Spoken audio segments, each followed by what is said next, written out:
গল্পে মনের কথায় আপনাদের সকলকে স্বাগত।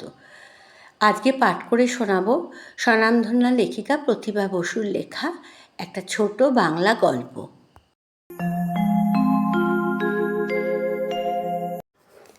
প্রথম দেখাতেই জাপানি মেয়ে মাতসুমোতো আমাকে ভালোবাসলো। বাঁ হাতের কড়ি আঙ্গুল বাড়িয়ে আমার ডান হাতের কড়ি আঙ্গুল জড়িয়ে ভরা গলায় বলল, বন্ধু হলাম।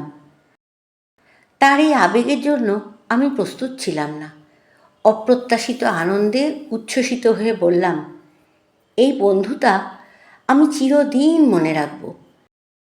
এরপরে মাতসুমোতো আমার দুই গালে দুবার চুমু খেলো। তার অসম্ভব নরম হাত দিয়ে আমার গলা জড়িয়ে ধরল। দেখা হয়েছিল এক ভোজসভায়। ওসাকা বিশ্ববিদ্যালয়ের কর্তৃপক্ষরা সেই ভোজের আয়োজন করেছিলেন। বিদেশি অতিথিকে অভ্যর্থনা জানাচ্ছিলেন তারা। কিছু জাপানি ছাত্রছাত্রীও ছিল সেখানে। এই মাতসুমোতো তাদেরই একজন। বয়স্ক ছাত্রী, মাঝে অনেক দিন বাদ দিয়ে আবার ভর্তি হয়েছে সংস্কৃত সাহিত্যে পারদর্শিনী হবার জন্য। সম্পূর্ণ জাপানি প্রথায় আদর অভ্যর্থনা এবং খাদ্যপানীয় শেষ হতে সেদিন রাত হয়েছিল। হোটেলে এসে পৌঁছাতে 12:30 বেজে গেল। যে গাড়িতে আমাদের পৌঁছে দিয়ে গেলেন ওরা, মাতসুমোতো সেই গাড়িতে ছিল। সে সব সময় আমার হাত ধরে বসেছিল। কিছু কৌতুক আর কিছু ভালোবাসা মেশানো দৃষ্টিতে আমাকে তাকিয়ে তাকিয়ে দেখছিল। বিদায় নেওয়ার সময় এতখানি নিচু হলো, নরম হাসিতে সারা মুখ ভরিয়ে দিয়ে বলল, কাল তোমাদের কখন পাবো? আমি হিসেব করে বললুম, সকাল 8টা থেকে রাত 8টা পর্যন্ত কেবল এখানে আর ওখানে, তারপর ছুটি। তুমি আসবে? সেই জন্যই তো জিজ্ঞেস করলুম। খুব ভালো কথা, তাহলে 8টার পরে এসো। 8:15 আসবো। আমাদের পৌঁছে দিতে 4জন অধ্যাপক এসেছিলেন। একে একে প্রথামতো সকলেই বিদায় নিলেন। মাতসুমোতো গাড়িতে উঠে মুখ বাড়িয়ে ঘাড় কাত করল। পরের দিন কাঁটায় কাঁটায় 8:15তেই এলো সে। শুধু হাতে নয়, উপহার নিয়ে এসেছে। একটা অতি উৎকৃষ্ট ব্রোকেডের ব্যাগ, একগুচ্ছ চেরি আর এক বাক্স মিষ্টি। আমি বললুম, এসব কি? মাতসুমোতো বলল, ভালোবাসা। ভালোবাসার চেহারা যে এরকম তা আমি জানতুম না। তোমাকে দেখার আগে আমি কি জানতুম সে কথা? আমার যে তোমার জন্য কত কিছু আনতে ইচ্ছা করছিল তা তো তুমি জানো না। কিন্তু তোমাকে আমি আরও একটা জিনিস দেব। এই বলে কালো কুচকুচে একটা কলম আমার হাতে গুঁজে দিল। বলল, এটা আমার নিজের কলম। আমার নাম খোদাই আছে এতে। আমি জানি পথে দেখা এই ক্ষণিকের বন্ধুকে যদি বা কখনো ভোলো, কলমটা দেখলেই মনে পড়ে যাবে। নামটা পড়ে নিতে পারবে। আমার ডাকনাম মাসু। আমি বললাম, মাসু, তোমাকে আমি কখনো ভুলব না। আমার এই দীর্ঘ জীবনে এমন সুন্দর বন্ধুত্বতা আর কখনো আমি পাইনি। এমন পবিত্র ব্যবহারও আমি কখনো দেখিনি। মাসু বলল, ভারতীয় মেয়েরা অতুলনীয়। আমি বললাম, জাপানি মেয়েরা স্বর্গীয়। এরপর আমি আর মাসু রাত 11টা পর্যন্ত কত কী যে গল্প করেছিলাম মনে নেই। মাসু ভাঙা ভাঙা ইংরেজিতে কথা বলছিল। মাঝে মাঝে আটকে গেলে ছোট্ট একটা ডিকশনারি খুলে দেখে নিচ্ছিল বিশেষ শব্দটি। বিদায়ের সময় মাসু পরের দিন কখন দেখা হবে জিজ্ঞেস করল। পরের দিনও সারা দিন এখানে ওখানে আমন্ত্রণ নিমন্ত্রণের পালা ছিল। ফাঁক খুঁজে পাওয়া গেল না। খুব বিমর্ষ হলো সে। সুদূর ভারতবর্ষের এক কোণের এক বাংলাদেশের একটি নিতান্ত আটপৌরে মেয়ের জন্য তার এই কাতরতা দেখে আমি রোমাঞ্চিত হলাম। মাত্র 10 দিনের জন্য এদেশে এসেছি আমরা। আমার স্বামীকে এখানকার বিশ্ববিদ্যালয়ে নিমন্ত্রণ করে নিয়ে এসেছেন। আমি এসেছি সঙ্গে। চলেছি অবশ্য বহুদূরের পাল্লায়। এটি পথের নিমন্ত্রণ। বরং ঘর বাড়ি ছেলে মেয়ে ছেড়ে কেমন করে দিন কাটবে তাই ভাবছিলাম। এই মমতায় আমার প্রায় চোখের জল এসে গেল। সেই রাত্রে কিয়োটা হোটেলের দুগ্ধফেনিত শয্যায় জীবনের কাছে কৃতজ্ঞ হলাম। বলাই বাহুল্য, যে কদিন ছিলাম যেমন করে হোক কোনো না কোনো সময় আমি আর মাসু একসঙ্গে হয়েছি। কখনো কিয়োটোর মন্দিরের মতো পরিচ্ছন্ন রাস্তার দুপাশের নুয়ে পড়া চেরি গাছের ফুলে ভরা ডালের তলা দিয়ে হেঁটে হেঁটে গল্প করেছি। কখনো কিয়োটা হোটেলের অগণিত নানাবিধ চেহারার ইন্দ্রপুরী তুল্য বসবার ঘরে বসে বসে সময়ও কাটিয়েছি। কখনো কোনো পুরনো জাপানি সরাইখানার অভ্যন্তরের টেম্পুরা খেতে খেতে আড্ডাও জমিয়েছি। মাসু ধনী লোকের মেয়ে, তার বাবা কিমোনো ব্যবসায়ী। কিয়োটো এবং টোকিও শহরে তাদের দুটি বিখ্যাত কিমোনোর দোকান আছে। টোকিওর দোকান মাসুর বাবা দেখাশোনা করেন, কিয়োটোর দোকানে বসেন মাসু আর মাসুর মা। এখানকার ছেলেমেয়েরা জাপানের চেয়ে আমেরিকান বেশি। তার চুল ছেঁটে ফেলেছে, আঁটো ফ্রক ধরেছে, মুখে ইংরেজি বুলির খই ফুটছে, কিন্তু মাসুর পোশাক তেমনি পা ঢাকা। পিঠে অবধি বাঁধা ভারী কালো চুলের উঁচু খোপায় মুক্ত লম্বা কাটা বসানো। গায়ের রং শাঁখের মতো সাদা মসৃণ। যখন ফুলো ফুলো চেরা চোখে তাকিয়ে হাসে, শিশুর চেয়েও পবিত্র দেখায়। মাসুর বয়স 27, কিন্তু এখনও অবিবাহিত। আমি বললুম, বিয়ে করবে না? মাসু বলল, না। কেন? অনেক বাধা আছে। কিসের বাধা? তুমি এত সুন্দর, এত ভালো, বিয়ে না করলে কতগুলো লোক বঞ্চিত হবে। তোমার মতো স্ত্রী, তোমার মতো মা। মাসু এইখানে থামিয়ে দিল আমাকে। চোখ নিচু করে বলল, অন্য কথা বলো। আমিও চুপ করে গেলাম। সত্যি তো, এসব ব্যক্তিগত কথায় আমার দরকার কি? কিন্তু মাসুই একটু পরে আবার কথাটা তুলল। বলল, জীবনে আমি দুটি মানুষকে ভালোবেসেছি। অবশ্যই মা বাবা বা আত্মীয়ের কথা ধরছি না এর মধ্যে। একজনকে প্রেম দিয়েছি, একজনকে বন্ধুতা দিয়েছি। বললাম, দুটোই খুব ভালো কথা। যাকে প্রেম দিয়েছ সেও নিশ্চয় তোমাকে প্রেম দিয়েছে, আর বন্ধু তো বন্ধুত্বা দেবেই। জেন মটরের ফুলে ভরা ঘাসের ছাওয়া মাঠে বসে আমরা কথা বলছিলাম। মাসু এক মুঠো দুর্বা ঘাস হাতে তুলে নিল। ঘ্রাণ শুটল। চুপ করে থেকে সজল চোখে তাকিয়ে বলল, কিন্তু দুটোই আমার ব্যর্থ হয়েছে। ব্যর্থ হয়েছে? কেন? যাকে প্রেম দিয়েছি সে প্রেম দিয়েছে অন্যকে, যাকে বন্ধুতা দিয়েছি সে প্রেম দিয়েছে আমাকে। বুঝিয়ে বলো। তুমি বিদেশিনী, তবুও আমি আজ তোমাকেই মনের কথা বলবো। তুমি ভারতীয়, তুমি নিশ্চয়ই আমার দুঃখ বুঝবে, কিন্তু একটাই শুধু ভয়, তুমি লেখো। সেটা কি ভয়ের? ভয়ের বই কি, যদি লিখে ফেলো? ক্ষতি কি? ছি ছি, সবাই জেনে যাবে। আমি বাংলা ভাষায় লিখি, তোমার কোনো ভয় করবার কারণ নেই। মাসু হাসল।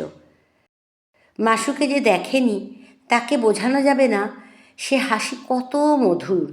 বলল, তা লিখলেই বা কী হয়, লেখারই বিষয়। আমার জীবন বড় অদ্ভুত, বড় বেদনাময়। হাতের ঘড়ি দেখল, আরও 2 ঘন্টা আমরা একসঙ্গে আছি। তোমাকে আমি সব কথাই খুলে বলি। মনের ভার আর আমি না নামিয়ে পারছি না। বিশেষ করে আজ কয়েকদিন যাবৎ বড় বেশি অশান্তি যাচ্ছে। মজাটা কি জানো? ঈশ্বর সত্যি করুণাময়। আমার এই প্রচণ্ড অশান্তির সময় কেমন তোমাকে মিলিয়ে দিলেন। তোমাকে না পেলে আমি বাঁচতাম না। আমি অভিভূত হয়ে বললাম, মাসু, তুমি সত্যি আমাকে এত বন্ধু ভাবো? তেরচা চোখে তাকালো মাসু। ভাবি না? তোমাকে প্রথমে দেখেই তো আমি বুঝেছিলাম যে মনের সঙ্গে আমি মন মেলাতে পারি সে হচ্ছে এই। কিন্তু কি দুঃখ ভাবো, দুজন আমরা দুই দেশের, হয়তো জীবনে আর কোনো দিন তোমাকে আমি দেখব না। ও কথা বলো না, আমি তোমাকে মস্ত মস্ত চিঠি লিখব, তুমি নিশ্চয়ই ভারতবর্ষে আসবে। মাসু তার হাতের মুঠোয় আমার হাত তুলে নিয়ে চুপ করে বসে রইল। আমিও একটু সময় চুপ করে রইলাম। তারপর বললাম, কি বলবে বলেছিলে? হ্যাঁ, বলবো। এই বলে কোনো ভূমিকা না করে মাসু আমাকে যে গল্পটা বলল তা এই। মাসুর বাবার এক বন্ধু আছেন, তিনি কিয়োটের সবচেয়ে বড় ডিপার্টমেন্টাল স্টোরের স্বত্বাধিকারী, লক্ষ লক্ষ টাকার মালিক। তার একটা ছেলের সঙ্গে খুব ছেলেবেলা থেকেই মাসুর বিয়ের ঠিক ছিল। ছেলেটি চমৎকার, যেমন বিদ্যাবুদ্ধি সততা তেমনি দেখতে সুন্দর। শৈশব একসঙ্গে খেলাধুলা মেলামেশা করে বড় হয়ে উঠেছে দুজন। দুই পরিবার পাশাপাশি থাকতে থাকতে আত্মীয়ের মতন হয়ে গেছে। বিয়ের কথাটা মাসু বা ছেলেটি অনেক দিন পর্যন্ত জানত না। জানবার আগেই ছেলেটি একদিন তাকে প্রেম নিবেদন করল। ছেলেটির নাম তোশিও হায়াশি। বাড়ির পিছন দিকের বাগানে ঘেরা একটা চাতালে দাঁড়িয়ে কথা বলছিল তারা। সেই বছর তাদের বাগানে অজস্র ফুল ফুটেছিল, অজস্র প্রজাপতি এসেছিল। তোশিও সেই দিকে তাকিয়ে বলল, আমার হৃদয় আজ বাগানের মতোই উদ্ভাসিত। রক্তকণিকারা এই প্রজাপতির মতোই অস্থির, চঞ্চল। মাসু, আমার মাসু, তুমি আমাকে ভালোবাসো তো? তোশিও মাসুর চিরদিনের বন্ধু। তোশিওকে সে কি আজ ভালোবাসে? জ্ঞান হয়ে থেকেই তো সে কথা জানে। তোশিওর জন্য সে কী না করতে পারে। কিন্তু তোশিওর কথা শুনে, তোশিওর গভীর দৃষ্টির দিকে তাকিয়ে হঠাৎ সেদিন সে অনুভব করল, ভালোবাসার অনেক ধরন আছে, সব ধরন সকলের সঙ্গে আসে না। তোশিও তার কাছে আজ যে ভালোবাসার আবেদন জানাচ্ছে, সে ভালোবাসা মাসুর অন্তরে জন্ম নেয়নি। প্রথমটায় মাসু হাসবে ভেবেছিল, পরে ওর কান্না পেল। চুপ করে থেকে বলল, আমাদের দেশে ভালোবাসার বিয়ে প্রচলিত নেই, তা কি তুমি জানো না? গুরুজনরা এই ভালোবাসার কথা জেনে ফেললে আর কি আমরা দেখা করতে পারবো? তোশিও বলল, গুরুজনদের এখানে টেনে এনো না, এখানে তাদের জায়গা নেই। এখানে তুমি আর আমি, তুমি তোমার মনের কথা বলো। মাসু ভেবে পেল না কি বলবে। মুখের দিকে প্রত্যাশা ভরা দৃষ্টিতে তাকিয়ে থাকতে থাকতে তোশিও বলল, বুঝতে পেরেছি, জবাব দিতে পারছো না তুমি, এবং সেটা লজ্জার জন্য নয়, আসলে নিজের মনের কথা তোমার জানা নেই বলে। ঠিক আছে, আমি আবার কাল দেখা করব তোমার সঙ্গে। এবার যাবার আগে তোমার মুখ থেকে এই কথাটা শুনে যাব আমি।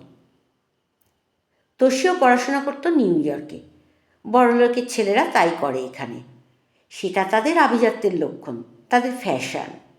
ছুটিতে ছুটিতে আসে, এই দ্বিতীয় ছুটিতে এসেছে সে।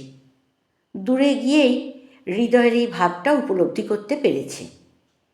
সে যেবার প্রথম গিয়েছিল, কেঁদে ভাসিয়েছিল মাসু। মাসুর সব খালি হয়ে গিয়েছিল। তোশিও যে তার আবাল্য বন্ধু, তোশিওকে ছেড়ে সে থাকবে কেমন করে? আস্তে আস্তে অভ্যাস হয়ে গিয়েছিল। অন্য বন্ধুবান্ধবদের সংস্পর্শে সেই অভাববোধটা কেটে গিয়েছিল। কিন্তু তোশিওর যায়নি। কি করে যাবে? মাসুর মতো বন্ধু তো একজনের বেশি দুজনকে পেতে পারে না, দুজনকে চাইতে পারে না। সে ভাব তার আর কারুর সঙ্গেই আসবে না হৃদয়ে। মাসুর জায়গা শুধু মাসুর জন্যই, তার প্রাণ মন মাসুতেই ভরা। সেই রাত্রে মাসু ঘুমোতে পারল না, সারা রাত এপাশ ওপাশ করে কাটিয়ে দিল। পরের দিন যখন দেখা হবার সময় হলো, ভয় করতে লাগলো তার। স্বতঃস্ফূর্ত আনন্দ নিয়েই চিরদিন যার সঙ্গে দেখা করতে অভ্যস্ত, সে মানুষ সেদিন তার ভয়ের কারণ হয়ে উঠল বলে বুকের ভিতরটা তোলপাড় করতে লাগলো। একটা দুর্বোধ্য কষ্টে অশান্ত হয়ে পড়ল। ভেবে চিনতে একটা চিঠি লিখল সে। লিখল, তুমি আমার কাছে যে প্রশ্নের জবাব চেয়েছ, সে প্রশ্নের জবাব দেওয়া আমার পক্ষে সহজ হচ্ছে না। এর একটা পরিণতি আছে। সে পরিণতিটা আমি কিছুতেই মনের সঙ্গে গ্রহণ করতে না পেরে কেবলই বিধ্বস্ত হচ্ছি। আমাকে সময় দাও। চিঠিটা সে দেখা করে তোষিওর হাতে দিল। এক পলকে পড়ে ফেলে তোষিও খানিকক্ষণ অন্যদিকে তাকিয়ে চুপ করে রইল। তারপর একটি কথা না বলে চলে গেল। মাসু পিছনে পিছনে গিয়ে বলল, রাগ করলে? তোষিও বলল, না। কাল আসবে তো? না। কেন? কাল চলে যাব। কোথায়? যেখানে থাকি। তোমার তো এখন ছুটি। এখানে থাকার আর আমার কোনো অর্থই হয় না। মাসু কাঁদো কাঁদো হয়ে বলল, এতদিনের এত ভালোবাসা কি ওই একটা কথার উপরেই নির্ভর করেছিল? তোষিও বলল, এতদিন করছিল না, এখন করছে।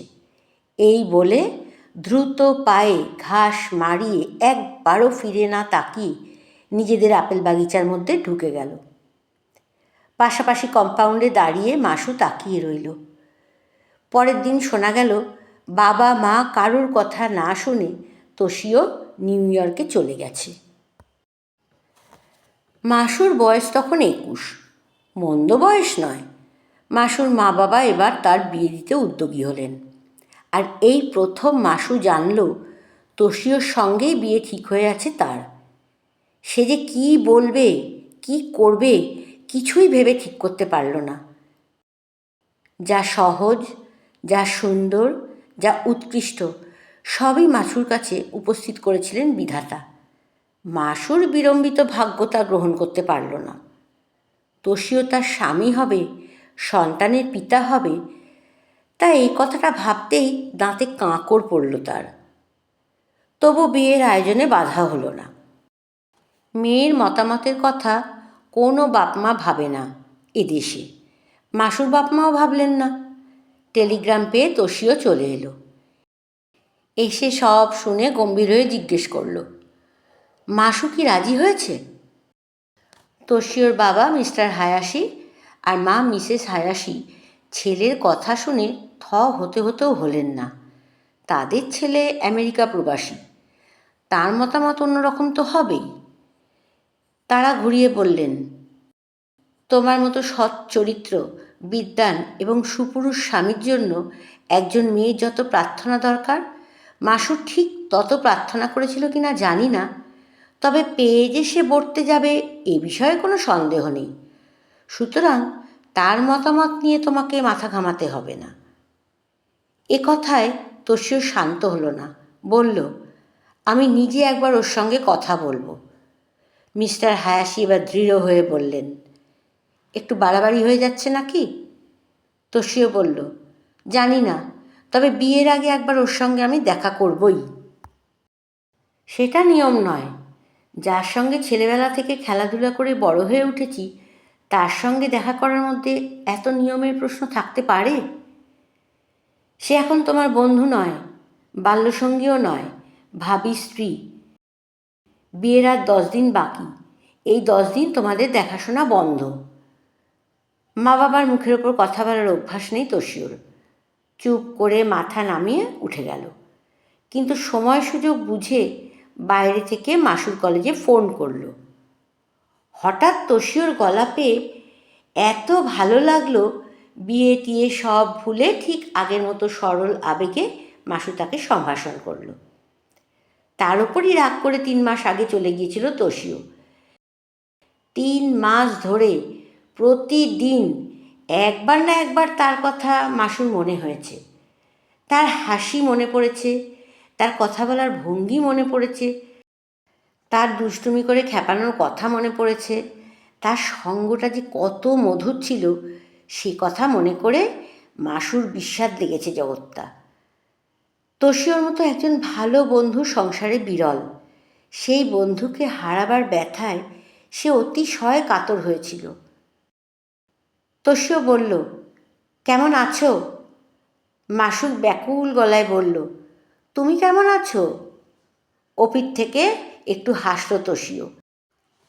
এই মুহূর্তে মনে হচ্ছে তোরই বোধহয় কুলে ভিড়ল। মাসু, মাঝ নদীতে বড় তুফান, ভেবেছিলাম তলিয়ে যাব। তাহলে তোমার কোনো আপত্তি নেই তো? আপত্তি? কিসের? ও, এবার বুঝতে পেরে গম্ভীর হলো মাসু। বুকের ভিতরটা গুড়গুড় করে উঠল। তোষিওর ভালোবাসার স্রোত যেদিকে প্রবহমান, সেই স্রোতে মাসুর বন্ধুতা ভাসতে চায় না। তোষিও তার অবচেতন মনে বোধহয় স্নেহময় ভাইয়ের আসন পেতে বসেছিল। তা নইলে মাসুর মন এমন হবে কেন? কান্না পেয়ে গেল মাসুর। তোষিও বলল, কথা বলছো না কেন? কি বলবো? তুমি প্রস্তুত হয়েছ তো? কী বিষয়ে? বুঝতে পেরেও ভান করছো? আমি আমাদের বিয়ের কথাও বলছি। সময় নিয়ে মাসু বলল, আমার প্রস্তুতির ওপর কি কিছু নির্ভর করছে? বিয়েটা যখন তোমার। কিন্তু আমি একজন মেয়ে, আমার কথার মূল্য কি? অসহিষ্ণু হয়ে তোষিও বলল, বুঝেছি। তোষিও, আর কিছু বলার দরকার নেই। আমাকে তুমি ক্ষমা করো, কিন্তু এই অপরাধে তুমি আমাকে তোমার বন্ধুত্বতা থেকে বিচ্ছিন্ন করো না। মাসু, আমি যা পারি না তা আমি কেমন করে করব? তুমি আমাকে মরে যেতে বলো, রাজি আছি। তুমি আমাকে একটা একটা করে অঙ্গ প্রত্যঙ্গ কেটে ফেলতে বলো, হয়তো তাও আমি পারবো। কিন্তু হৃদয় ভরা প্রেম নিয়ে নিছক বন্ধুত্বতার ভান করে আর আমি তোমার কাছে দাঁড়াতে পারবো না। আমাকে বিদায় দাও। অশ্রু বাষ্পরুদ্ধ কণ্ঠে মাসু ডাকল, তোষিও। তোষিও ফোন ছেড়ে দিল। আবার চলে গেল তোষিও। হায়াশি দম্পতি ছেলের ব্যবহারে মর্মাহত হলেন। মাসুর মা বাবাকে মাসু নিজের অমতের কথা জানিয়ে তোষিওর ওপর তাদের আক্রোশ নিবারণ করল। নিভৃতে তার মা তাকে বললেন, কেন, তোর কিসের আপত্তি? মাসু বলল, জানি না। মা বললেন, এমন স্বামী কি একজন মেয়ে ইচ্ছে করলেই পেতে পারে? তোষিওর মতো গুণবান, হৃদয়বান এবং ধনবান পাত্র আমি আর কোথায় পাব? মাসু বলল, আমি কোনো দিন বিয়ে করব না। সন্দেহ করে মা বললেন, তুই কি গোপনে আর কারুর সঙ্গে মিশিস? না। তবে কেন ওকে ফিরিয়ে দিলি? আমি ভাবতে পারি না, কিছুতেই ভাবতে পারি না মা। ভাববার কি আছে এর মধ্যে? আছে, অনেক আছে। ও আমার স্বামী হলে অনেক কিছু ভাবার আছে। আমি তো জানোয়ার নই যে সব পারি। আর তোষিও তো রক্ত মানুষের মানুষ। আমি পারবো না মা, পারবো না। খোলাখুলিভাবে এই কথা বলে মার কোলের ওপর উপুর হয়ে শুয়ে কাঁদতে লাগলো মাসু। মাসুর মা মাসুর মনের এই অদ্ভুত ভাবের কোনো ব্যাখ্যা না পেলেও দুঃখটা বুঝলেন। দীর্ঘশ্বাস ফেলে মেয়েকে শান্ত হতে বললেন তিনি। দিন চলতে লাগলো খুঁড়িয়ে খুঁড়িয়ে। 8 মাস পরে মাসুর বিয়ে পরীক্ষা হলো। পাশ করে এমএতে ভর্তি হলো সে। এই 6 মাস তোষিও আর আসেনি। বিয়ে পাশের খবর আসার 7 দিন আগে মাসুর জন্মদিন ছিল। মূল্যবান উপহার এলো একটি নিউ ইয়র্ক থেকে। প্রেরকের নাম না থাকলেও কে পাঠিয়েছে বুঝতে দেরি হলো না। আবার 7 দিন পরে পাশ করা উপলক্ষে আর একটা উপহার এলো। তার 1 বছর পরে তোষিও দেশে এলো মায়ের অসুখের খবর পেয়ে। কিন্তু সবাই বলল, তোষিওকে দেখে বোঝা যায় না তার মায়ের অসুখ না তার নিজের অসুখ। অমন সুন্দর স্বাস্থ্যবান ছেলের কি হাল হয়েছে। মিস্টার হায়াশি ছেলেকে দেখে রাগ ভুলে বিমর্ষ হলেন। জিজ্ঞেস করলেন, তোমার কি কোনো অসুখ করেছে? তোষিও মৃদু হেসে জবাব দিল, না তো। তবে এরকম চেহারা হয়েছে কেন? কী রকম? তোমাকে আমি ডাক্তার দেখাবো। তুমি বৃথা চিন্তা করছো। তোমাকে আমি আর ফিরে যেতে দেব না। আমার থিসিস কমপ্লিট করতে আরও 1 বছর বাকি। ছেড়ে দাও। তা কখনো হয়? খুব হয়। এবছরটা তোমার বিশ্রাম দরকার। চুপ করে রইল তোষিও। মায়ের অসুখ সেরে গেলেও সত্যি তার যাওয়া হলো না। কেবলমাত্র পিতার আদেশের জন্যই নয়। এক রাত্রে প্রবল জ্বর এলো তার। মাথার একটা অদ্ভুত যন্ত্রণায় সে মুহ্যমান হলো। আর সেই দুর্বল অবস্থায় তার মনের জোর রইল না। অর্ধজাগ্রত বোধ নিয়ে সে মাসুকে খুঁজতে লাগল। মিসেস হায়াশি নিজে এসে ডেকে নিয়ে গেলেন তাকে। প্রাণ মন ঢেলে সেবা করল মাসু। শুধু তাই নয়, তোষীয় স্ত্রী হবার জন্য নিজেকে প্রস্তুত করল সে। মনকে বোঝালো, যে তোমার জন্য ধীরে ধীরে মৃত্যুর দিকে এগিয়ে যাচ্ছে, তার জন্য তোমার কিছু ঋণ আছে এবং তা তোমার পরিশোধ করা দরকার। আর যার জন্য তোমার মনে এত শ্রদ্ধা ভালোবাসা, তাকে গ্রহণ করতে এই দ্বিধা তোমার মনের একটা ব্যাধি মাত্র। তোষীও 7 মাস পরে সুস্থ হয়ে পরিতৃপ্ত মন নিয়ে আবার চলে গেল নিউ ইয়র্ক। কথা রইল, মাসু MA পাশ করলে, তার নিজের থিসিস শেষ হলে তারপর তারা বিয়ে করবে। এটা তাদের নিজেদের মধ্যে শর্ত হলো।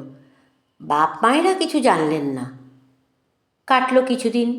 দ্বিধা দ্বন্দ্ব কাটিয়ে একটা সিদ্ধান্তে আসতে পেরে মাসু অনেকটা নিশ্চিন্ত বোধ করছিল সেই সময়।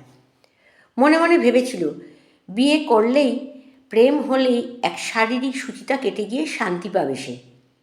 কিন্তু প্রেমে পড়া যে সত্যি কি ভীষণ, এবং তার মধ্যে শরীরের প্রাধান্য যে কতখানি, সেটা সে প্রথম উপলব্ধি করল এক জার্মান ভদ্রলোকের সংস্পর্শে এসে।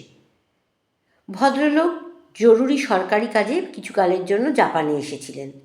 আর জাপানে এলে জাপানি কিমোনো কেনে না এমন বিদেশি কেউ নেই। এক ছুটির দুপুরে যখন একখানা বই হাতে নিয়ে সে তাদের বিশাল দোকানের একটা নির্জন কোণে উপন্যাসের চেয়ে সবচেয়ে জোরালো জায়গাটায় এসে পৌঁছেছে, এমন সময় সেই ভদ্রলোকটি এসে দাঁড়ালেন। ক্যাশিয়ার ছুটি নিয়েছে, টাকাটা মাসুকেই নিতে হবে। ভদ্রলোক গমগমে একটু অভিযোগ করলেন দোকানের লোকেরা তার দিকে ভালো করে মনোযোগ দিচ্ছে না বলে। বইটই রেখে তাড়াতাড়ি উঠে দাঁড়ালো মাসু। নিজের অন্যমনস্কতার জন্য লজ্জিত হলো। মাথা নিচু করে অনেকবার ক্ষমা চাইল। কিমোনোর দাম নিয়ে 50 বার আরিগাতো আরিগাতো বলতে লাগলো। আরিগাতো মানে ধন্যবাদ। সব কথাতেই তাদের ধন্যবাদ বলা অভ্যাস। সেদিন তার মাত্রা ছাড়ালো। যাবার সময় ভদ্রলোক খুশি মনে বিদায় নিলেন। 3 দিন পরে খুব অপ্রত্যাশিতভাবে কলেজের পথে আবার দেখা হয়ে গেল ভদ্রলোকের সঙ্গে। কাঁধে ক্যামেরা নিয়ে তিনি দৃশ্য তুলে বেড়াচ্ছেন। মাসুকে দেখেই এগিয়ে এসে হাত ঝাঁকিয়ে সম্ভাষণ করলেন। মাসু অনুভব করল ভদ্রলোকটি যেন একটু বেশি সময় নিলেন তার হাত ঝাঁকাতে। আর সেই সময়টুকু মাসুর বুকের তলায় ছোট্ট একটু কম্পন তুলল। মাসু বলল, ভালো? ভদ্রলোক বললেন, খুব ভালো। আরও ভালো এই যে তোমার সঙ্গে দেখা হয়ে গেল। মাসু আবার আরিগত বলল। খানিকটা পথ একসঙ্গে হাঁটল তারা। ভদ্রলোক জাপানি মেয়ের নমুনা হিসেবে মাসুর একটি ছবি তুলতে অনুমতি চাইলেন। মাসু গড়রাজি হবার কোনো কারণ দেখল না। এই সূত্রটি ধরেই আনাগোনা আরম্ভ হলো। ছবি দিতে আসা, ছবি তুলতে দেওয়ার কৃতজ্ঞতা স্বরূপ একজন নিমন্ত্রণ করা, তার আবার পাল্টা নিমন্ত্রণ, এইসব করতে করতে পরিচয়টা ঘনিষ্ঠ হলো।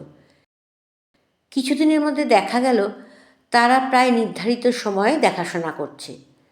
মাসু বুঝতে পারল তার দুর্বলতা। তার বিবেক তাকে অনেকবার ধমকালো, কিন্তু শোধরাতে পারল না। এই টান বড় ভীষণ টান। মাসু প্রেমের শেষ সোপানে গিয়ে পৌঁছালো। এদিকে চিঠি না পেয়ে পেয়ে অস্থির হয়ে উঠল তোষীও। টেলিগ্রামের ওপর টেলিগ্রাম আসতে লাগলো। মাসু যেমন বিব্রত হলো তেমনি বিরক্তও হলো। গুরুজনরা প্রশ্নে প্রশ্নে অস্থির করে তুললেন। তোষীয় সম্পর্কে যে কেমন করে একটা দায়িত্ববোধ জন্মে গেছে মাসু তা জানে না। বুকের একটা শিরাতে টান ধরল। আর যাই করুক, তোষীয়কে সে ঠকাতে পারে না, তোষীয়কে বঞ্চনা করতেও পারে না। রাত্রিগুলো তার চোখের জলে ভেসে যেতে লাগল, দিনগুলো প্রেমের স্রোতে। শেষে নিজের সঙ্গে একা হতেই তার ভয় আরম্ভ হলো। মনে হলো রাত্রি নামক কোনো বিশ্রামের সময় না থাকলে বুঝি সে বেঁচে যেত। ভদ্রলোক 6 মাসের জন্য এসেছিলেন। লেখালেখি করে আপ্রাণ চেষ্টায় কাজের মেয়াদ আরও 3 মাস বাড়িয়ে নিলেন। বছরের শেষে তোষিও দেশে ফিরল। সে বুদ্ধিমান ছেলে, মাসুর পরিবর্তন বুঝতে পেরেছিল, কিন্তু এতটা ভাবেনি। এসে স্তম্ভিত হলো, কিন্তু কিছু বলল না। বলা তার স্বভাব নয়। এবার আর ফিরে গেল না সে। চুপচাপ বাড়িতেই দিন কাটাতে লাগলো। তার মা বাবা তার বিয়ে দেওয়ার জন্য অস্থির হয়ে উঠলেন। তোষিওর মতামতের অপেক্ষা না রেখে দিকবিদিকে মেয়ে খুঁজতে লাগলেন। কিয়োটো শহরে হায়াশিরা বিখ্যাত পরিবার। তোষিও হায়াশি বিখ্যাত ছাত্র। মেয়ের বাপেরা ঝাঁকে ঝাঁকে এসে ছেঁকে ধরল। তোষিও বলল, সব ফিরিয়ে দাও, মেয়ে আমি নিজে পছন্দ করেছি। কাকে কাকে? হায়াশি স্বামী স্ত্রী হুমড়ি খেয়ে পড়লেন। তোষিও বলল, সময় হলে বলবো। ছেলে তাদের সব বিষয়েই ভালো, যেমন বাধ্য তেমন নম্র, কিন্তু এই এক বিষয়ে মা বাপকে উতলা করল সে। উতলা অবশ্যই নিজেই সবচেয়ে বেশি হলো। তার খাওয়ার ঠিক রইল না, নাওয়ার ঠিক রইল না। মাত্র 3 মাসের জন্য থিসিসটাও কমপ্লিট করল না। মাঝখান থেকে একটা ছোট স্কুলে মাস্টারি নিয়ে বসল। সারা দিন চুপচাপ নিজের ঘরে বসে থাকে আর সময় মতো স্কুলে যায়। তোষিওকে ভালোবাসত সবাই। বন্ধুরা তাকে প্রাণ তুল্য ভাবত। মাঝে মাঝে তারা এসে জোর করে নিয়ে যেত এখানে সেখানে, সিনেমায় অথবা থিয়েটারে। ওই যাওয়া পর্যন্তই, প্রাণ থাকতো না তাতে। তোষিওর মা বাবার অশান্তির সীমা রইল না, এবং কেউ কিছু না বললেও তারা বুঝে নিলেন এর মূল কারণ মাসু। দুই পরিবারের এতদিনের বন্ধুত্বতায় একটা অলক্ষ্য ফাটল ধরল। জার্মান ভদ্রলোকটির সঙ্গে মাসু যতই প্রেমে আসক্ত হোক না কেন, তোষিওর কথা সে তা বলে মন থেকে উচ্ছেদ করতে পারল না। কেন পারল না তাও মাসু জানে না। খবরাখবর সবই তার কানে যায়। মন খারাপ হয়, নিজেকে ফেরাতে চেষ্টা করে, লাভ হয় না। কোনো এক বিকেলে মাসু যখন কলেজ থেকে একটা পার্কের পাশ দিয়ে বাড়ি ফিরছিল, হঠাৎ তাকিয়ে দেখল পড়ন্ত বেলার রোদে একটা নিচু গাছের তলায় একটি উঁচু নিচু কৃত্রিম ছোট পাহাড়ের একটা পাথরে তোষিও বসে আছে। এক ধাপ নিচে আরেকটি পাথরে অন্য একটি বিদেশি মেয়ে। দৃশ্যটা বিকেলের সঙ্গে মিলিয়ে ছবির মতো।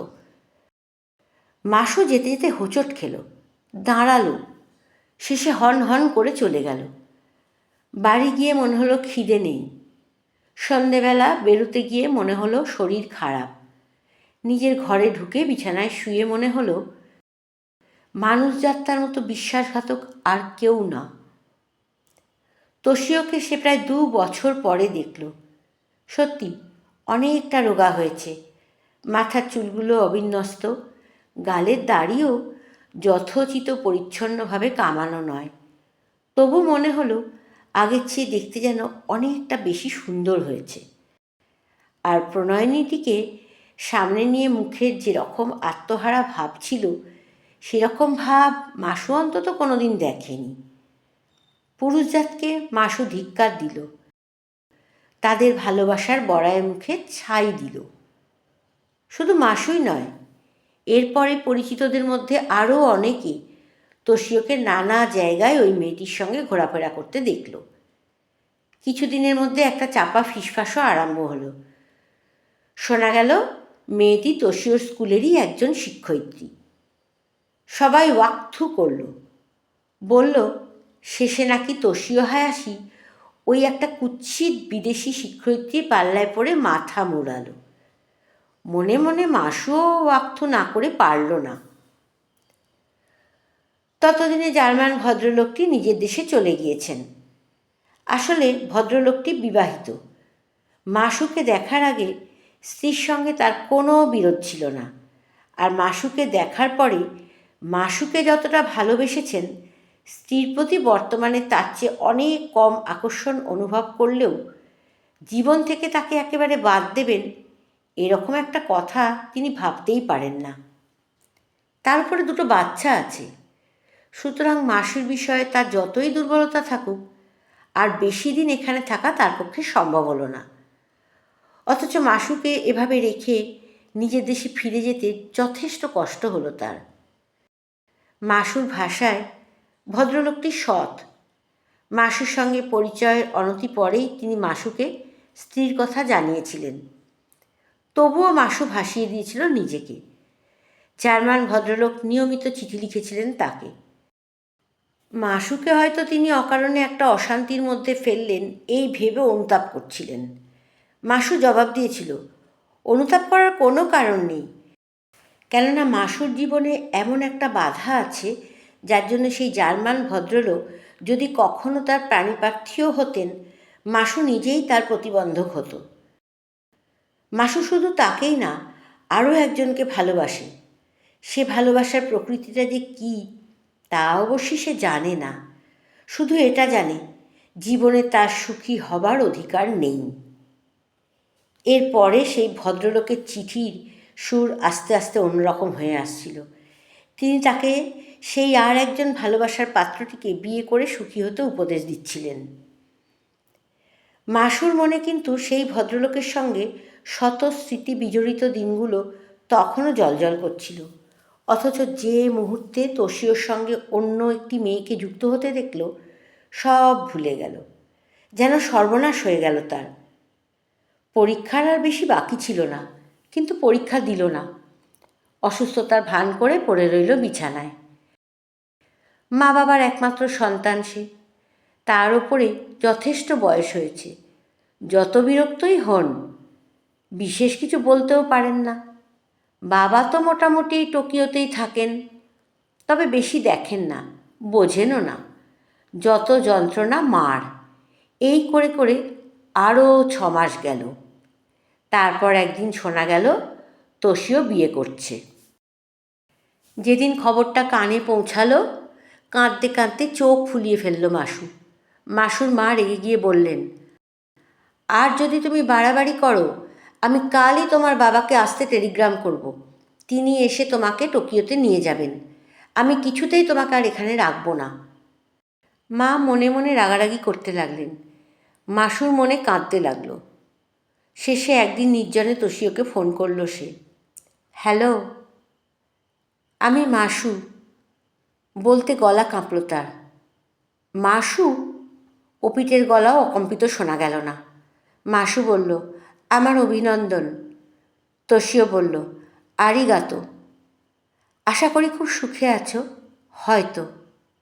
ভাবির স্ত্রীটি নিশ্চয়ই মনমতো হয়েছে। তোমার কি আর কোনো জরুরি কথা আছে? এগুলো কি যথেষ্ট জরুরি নয়? না। আজকাল তবে কি কথা অথবা কার কথা তোমার বিশেষ জরুরি বলে বোধ হয়? মাসু, নিজেকে কোনো কারণেই ছোট করো না।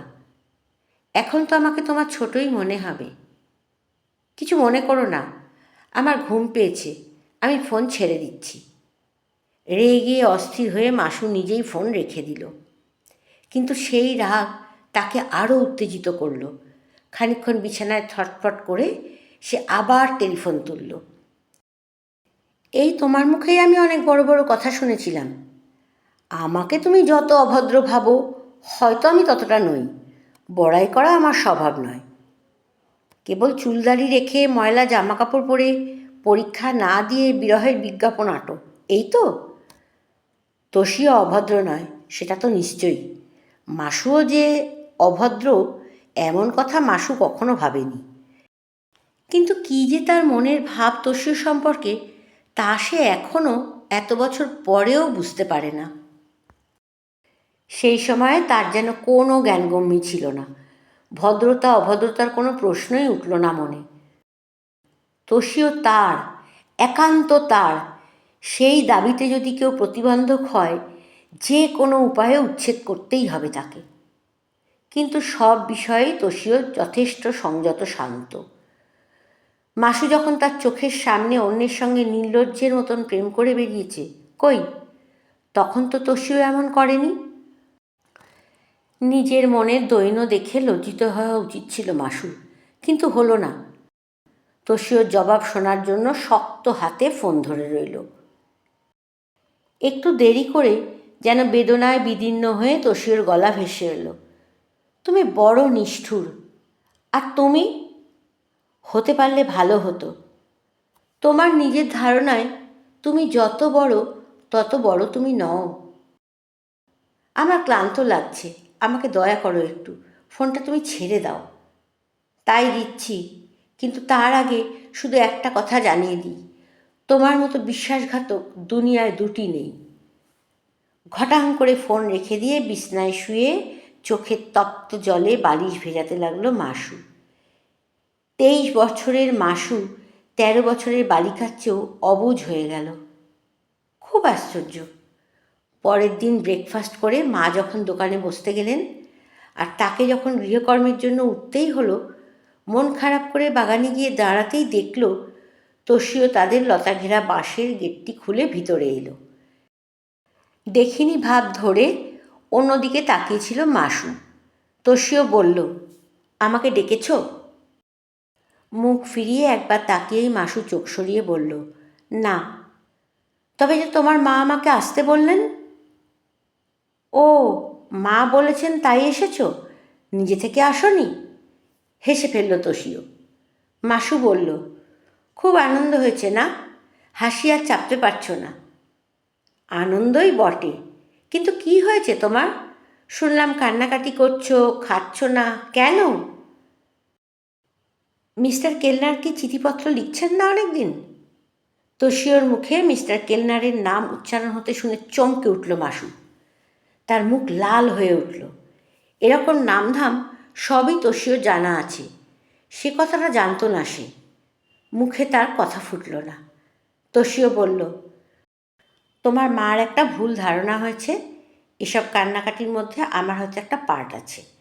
সেটা যে কত মিথ্যে, কিছুতেই বলতে পারলাম না তাকে সে কথা। তাকে শ্রদ্ধা করি, ভালোবাসি, কথা দিয়েছি বলেই এলাম। ভেবো না কোনো সুযোগ নেবার উদ্দেশ্য আছে আমার। মাসু একেবারে চুপ। কিন্তু দুঃখ বেদনা কিছু না কিছু সকলেরই আছে। ঈষৎ উত্তেজিত তোষিও অন্যমনস্কভাবে একটা চন্দ্রমল্লিকার কুড়ি ছিঁড়ে ফেলল। যার যারটা তার তার কাছে সবসময় অন্যের চেয়ে বেশি মনে হয়। তার সবচেয়ে আজ এইটাই আমার কাছে বেশি মর্মান্তিক লাগছে যে তোমার এই বেদনার জন্য তোমার মা শেষ পর্যন্ত আমাকে দায়ী মনে করছেন। মাসু পাথরের মতো স্থির। কিন্তু যাক সে কথা। তোষিও দীর্ঘশ্বাসটা চাপা রইল না। তুমি ভেবো না, সেই ভদ্রলোক ভালো আছেন।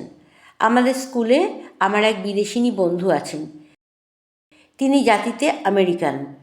জার্মান ভদ্রলোকটিকে তিনি খুব ভালো করেই চেনেন। ভদ্রলোকটি স্ত্রীর এর মামাতো বোন। ভদ্রলোকটি নিজে জার্মান হলেও বিয়ে করেছেন একটি আমেরিকান মেয়েকে। ভদ্রলোক যখন এখানে বসে তোমাকে মনে রেখে স্ত্রীকে ভুলে থেকে কষ্ট দিচ্ছিলেন, তিনি তখন আমার বন্ধুকে চিঠি লিখে জানতে চেয়েছিলেন ব্যাপারটা কী। আমার বন্ধু শুধু লিখে দিলেন, ভাবনার কিছু নেই। আমার কাছে তিনি তোমার কথা শুনেছিলেন। মন খুলে শুধু এই বন্ধুটির কাছেই কোনো এক দুর্বল মুহূর্তে সব আমি বলে ফেলেছিলাম। হাজার হোক, আমিও তো মানুষের অতিরিক্ত কিছু নই। মাসু দুঃখে লজ্জায় মিশে রইল মাটিতে। তার কোনো কথা শোনবার অপেক্ষা না করে তোষিও বিদায় নিল। এরপরে তোষিওর সঙ্গে আর মাসুর দেখা হয়নি। তোষিও আবার ফিরে গিয়েছিল নিউ ইয়র্কে। এই 4 বছরের মধ্যে আর আসেনি সে। তার বাবা মা মধ্যে মধ্যে উড়ে গিয়ে ছেলেকে দেখে আসেন। ডক্টরেট হয়ে সে সেখানকার কলম্বিয়া ইউনিভার্সিটিতে ছাত্র পড়াচ্ছে। গল্প শেষ করে মাসু বিষণ্ণ রেখায় হাসল, বলল, সুতরাং আমার আর বিয়ের প্রশ্ন আছে না বয়স আছে? আমি বললাম, দুটোই আছে। কী উপায়ে?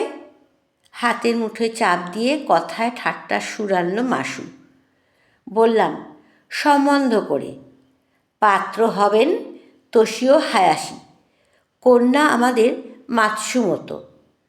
তারপর মাসু কৌতুকে চোখ নাচালো, আর তেমনি গম্ভীর থেকে বললাম, প্রস্তাবটা স্বয়ং কন্যাকেই পাঠাতে হবে পাত্রের কাছে।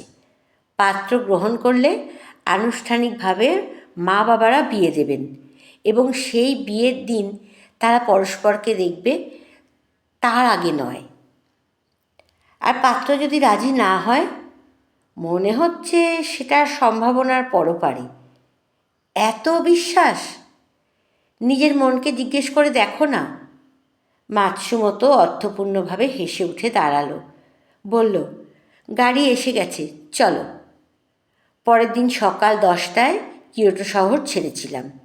এয়ারপোর্টে বিদায় দিতে এসে আলিঙ্গনাবদ্ধ করে মাসু বলল, তুমিই আমার আসল বন্ধু, এই বলে চুমু খেলো। আমি সজল চোখে প্লেনে উঠতে উঠতে ভাবলাম, আমার কথাটা কি তবে মাসুর মনে ধরেছে? কি জানি। গল্পের নাম মাতসুমোতো, লেখিকা স্বনামধন্য প্রতিভা বসু।